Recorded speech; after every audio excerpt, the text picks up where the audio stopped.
I'm talking about today Carl Jung. There was a summit I attended a few years ago called Individuation, Become Who You Truly Are. And I'm going to speak from a few people. So John Van Eenwyk, and believe me, I hope I get the pronunciation right, he says individuation is a process by which we become who we were born to be.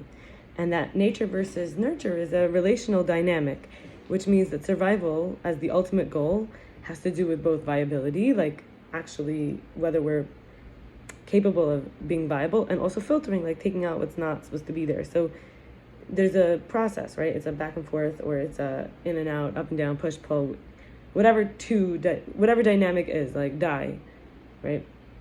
Die means two usually, but in this case it just means there's a relationship between our nature and our nurture, and that our mind develops before we have conscious thinking. So that's why archetypes are really, really important. It's a valencing mechanism within the psyche that attracts the child to that which gratifies the instincts and repels the child from that which will not. And later on, they show us what we need to develop. It's about our core self, our own talents, abilities, unique perspectives, and remembering that most of our cues are from when we take our first breaths. And we may overstate in the integration the archetype is getting us to do, or not shift as it changes direction. A friend of mine calls it pivoting.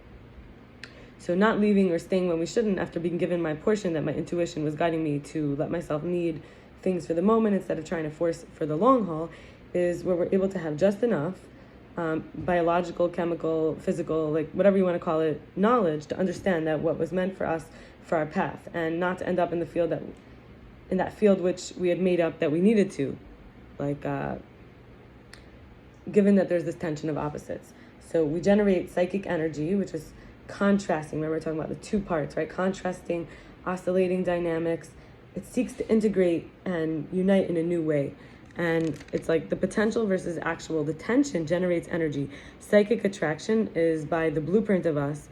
It's a direction determined by the canalization, which is like canals, like offshoots, like paths that could happen from the libido, that urge, in Hebrew we say the nefesh habahamis, that animal instinct that like we could get under control and sort of harness that energy and bridge the gap. It's like these channels of creative life force that we combine things, we make it divine. That's really what brings a child into the world, the masculine and the feminine coming together to unite. And we develop personalities or persona to survive whatever is necessary in our environment. Remember, we talked about first breaths, early life archetypes, and new environments though require developmental like adapting. Misbehaving doesn't work in the new ones, even if it worked as a kid. Whatever is necessary, like there's something, I don't know if anyone remembers learning about reinforcement.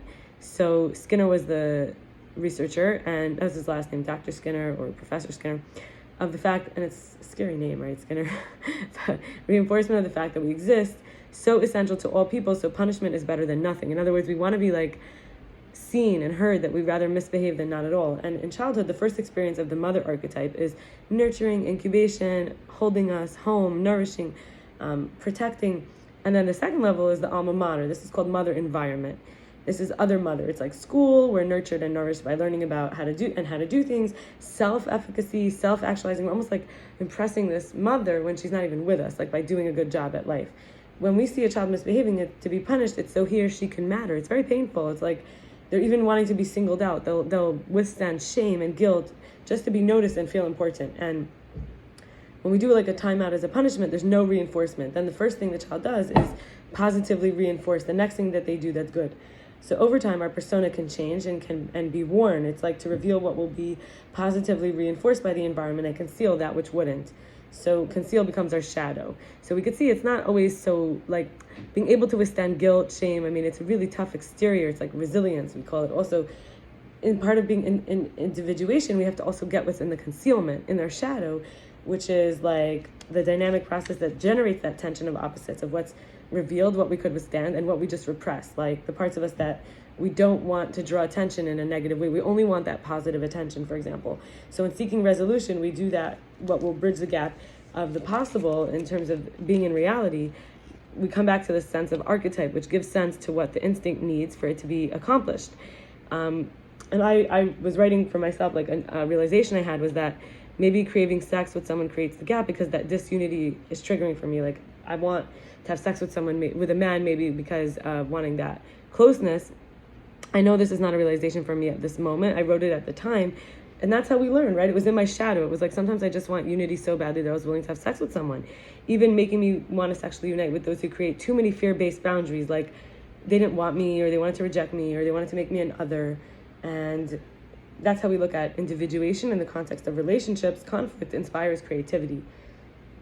Being alone would never do that. So we move into new directions, and instead of looking at it like a diagnosis, like look at bipolar for a second. The word bipole, two poles, is a very productive way to live. It's like one with another is growth oriented, and the human organism develops into a more highly differentiated, complex, capable, adaptive being when we include all the parts. And there's this like ability to be in constant dialogue, ongoing relationship with our conscious and our unconscious.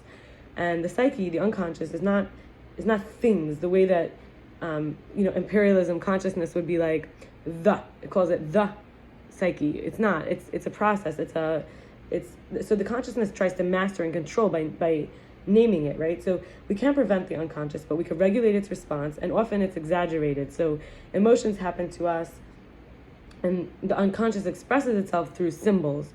So the symbols are like when we recognize by conscious some of the aspect of the dynamic of the unconscious, there's a multitude of dynamics happening.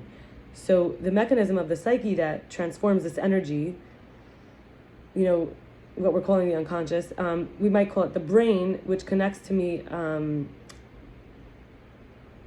people even call it the connectome. The connectome, it's like a feature of connection. The organ of connection of biological and chemical dynamics. It translates images that generate in the unconscious. The substance is at best approximate and worst delusional. So it can't be taken too literally. The symbols or the archetypes, we have to be taken as best possible representation of something that is truly inconceivable. And we learn in Judaism, like our right brain, almost like the chachma, the body wisdom, the consciousness, the intelligence that is beyond our understanding has to be, sometimes we have to like learn how to deal with like symbols and ideas that are not in words or not directly defined. And we perceive the unconscious only through conscious words and pictures that carry the essence of the message, but the dreams we can't remember are when there isn't a conscious or unconscious connection. Symbols are very personal. They are non-definitive but interpretive. So whatever it means to us, this is why dreams are important, because they're a lens for us in our individuation. Like, we all like these, like we call them nimshal, parable in Hebrew, and the mashal, and the nimshal is the lesson, or the folk tales, or the myths even, right? Like the stories, they show the unconscious or process that goes into the interpretation, so we could be in relationship with the unconscious. And rather than trying to only engineer it, we let them take course rather than needing to claim control for everything. And there's three principles on which the Jungian analysis is based. One is the psyche self-regulates.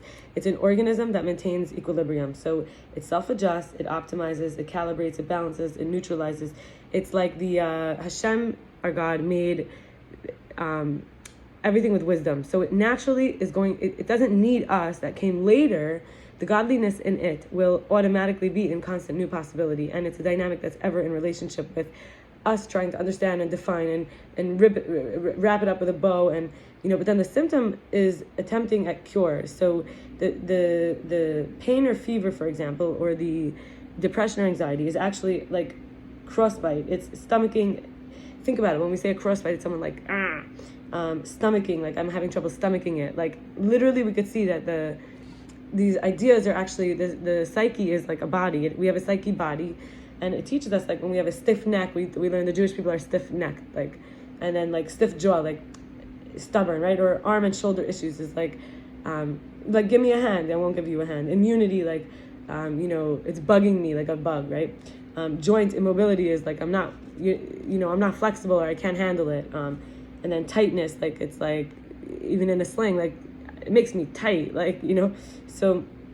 We could see the symptom is actually the body, or the psychological body, or the unconscious or the conscious trying to rectify itself. It's made like, or holding on, overzealously giving,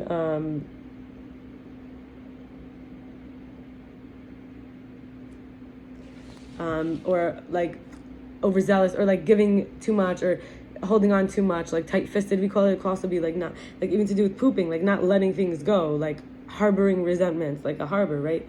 So, and then the patient is the expert. We have to remember that our consciousness itself, like our patient, we're the doctor, or like a person that comes to the doctor, the body and the psyche give us all the information we need to thrive in progress, whether it's through dreams, symbols, archetypes, and our interpretations are most reliable, value, precise, and relevant versus some outside force teaching us. The best teacher teaches us how to listen to our own messages, our own inner Torah, our own inner teachings, which is what the intuition is. Alchemy, as a word, I mean, in a Torah concept, we would say alchemy is really like, we call it like transfiguration or transformation. So it's yesh me'ayin. Hashem, our God, makes out of nothing, like, is the only one that could bring the spiritual into the physical and embody it with life force energy. So matter becomes alive is what the essence of transformation is. So there's developers, investors, like, wanted money, so they're like puffers. They want to get bigger. Then we have the mystics who want to understand life, the secret of life itself. We would call them spiritualists, right, rather than financialists. And in modern day, we would even say like the epigeneticists, the geneticists, the ones who want to understand the code. We could say, okay, biologically, that's one. But then we have the spiritual ones who want to understand the code. So in alchemy, you have the people who want to understand in order to like get rich off of it. And then you have people who want to understand it just to be like functioning as God in the world, God understanding itself. And I'll stop there and continue with sharing tomorrow. Have a blessed day. Bye.